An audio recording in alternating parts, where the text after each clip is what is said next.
எப்போது இந்த லைலத்துல் கத்ருடைய இரவு? எப்போது?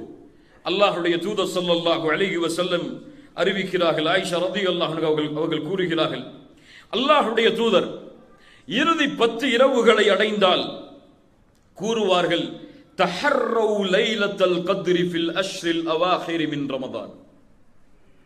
லைலத்துல் கத்ருடைய இரவை ரமதானுடைய இறுதி 10 நாட்களில் தேடிக்கொள்ளுங்கள். நபி மிஸ்கீன், நாம் எல்லாம் ஏழைகள், அவ்வளவு எம்மால் தியாகத்தை செய்வதற்கு முடியாது. அல்லாஹ்வுடைய தூதர் ஸல்லல்லாஹு அலைஹி வஸல்லம் விதிவிலக்கு அளித்தார்கள். அடுத்த நபி மொழியில் அதுவும் இயலவில்லை என்றால் தஹர்ரவு லைலத்துல் கத்ரி ஃபில் வித்ரி மினல் அஷ்ரில் அவாஹிர் மின் ரமதான். ரமதானுடைய வித்ருடைய நேரங்களில், அதாவது ரமதானுடைய இறுதி 10 இரவுகளில் வித்ருடைய அடிப்படையில் வரக்கூடிய இரவுகள் 21, 23, 25, 27, 29. இந்த 5 இரவுகளில் ஓர் இரவில்தான் அல்லாஹ் பொக்கிஷமாக ஆக்கி வைத்திருக்கக்கூடிய இரவின் கிரீடமாகிய லைலத்துல் கத்ர் இருக்கிறது.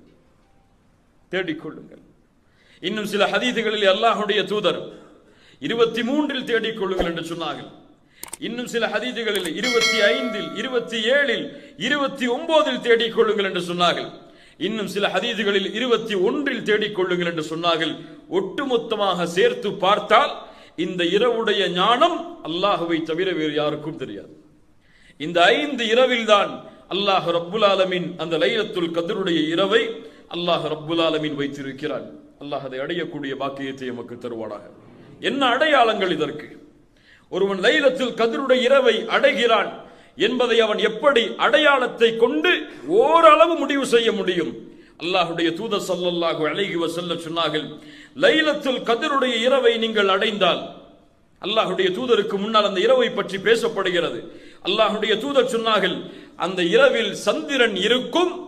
ஒரு பவுலை பாதியாக வெட்டினால் எந்த அமைப்பில் இருக்குமோ, ஒரு பவுல் அதை பாதியாக வெட்டினால் எந்த அமைப்பில் இருக்குமோ அந்த அமைப்பில் அந்த இரவுடைய சந்திரன் இருக்கும். அல்லாஹ்வுடைய தூதர் ஸல்லல்லாஹு அலைஹி வஸல்லம் சொன்னார்கள், லைலத்துல் கத்ர், அந்த லைலத்துல் கத்ருடைய இரவு லேசான ஒரு இரவாக இருக்கும். வெளிச்சம் சூழ்ந்த முழுவதுமான வெளிச்சமான ஒரு இரவாக இருக்கும். அந்த நாளுடைய, அந்த லைலத்துல் கத்ருடைய நாள் அதிகமான வெப்பமானதாகவோ அதிகமாக குளிர்ச்சியானதாகவோ இருக்காது, நடுநிலையோடு இருக்கும்.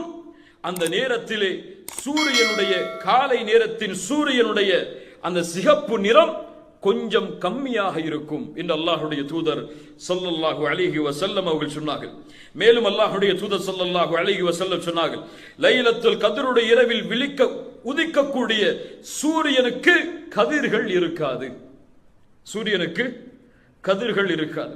இந்த அடையாளங்கள் தான் அல்லாஹ்வுடைய தூதர் ஸல்லல்லாஹு அலைஹி வஸல்லம் சஹீஹான அடிப்படையில் இன்னும் சில அடையாளங்களை சொன்னார்கள். எரிகற்கள் அந்த இரவில் வீசப்படாது. ஷைத்தானை விரட்டுவதற்காக எரிகற்களை, எரி நட்சத்திரங்களை மலக்குகள் வீசுவார்கள். அது இந்த இரவில் வீசப்படாது என்று அல்லாஹ்வுடைய தூதர் ஸல்லல்லாஹு அலைஹி வஸல்லம் சஹீஹான ஹதீஸின் அடிப்படையில் சொன்னார்கள். இது மட்டுமல்லாமல் இன்னும் மக்களிடத்திலே சில புழக்கத்திற்குரிய ஹதீஸுகள் எல்லாம் இருக்கிறது. லைலத்துல் கத்ருடைய இரவை அடைந்தால் நாய் குறைக்காது. இருக்கிறதா இல்லையா? கேள்விப்பட்டிருக்கீங்களா இல்லையா? யார் அறிவித்த ஹதீதுகள் இதெல்லாம்? அல்லாஹ்வுடைய தூதரா? மஅதல்லா, இயாது பில்லாஹ். இதுவெல்லாம் பலகீனமான இட்டுக்கட்டப்பட்ட அறிவிப்புகள். இது மட்டும்தான் சஹீஹான ஹதீஸின் அடிப்படையில் அல்லாஹ்வுடைய தூதர் ஸல்லல்லாஹு அலைஹி வஸல்லம் லைலத்துல் கத்ருடைய இரவுக்கு கூறிய அடையாளங்களாகும்.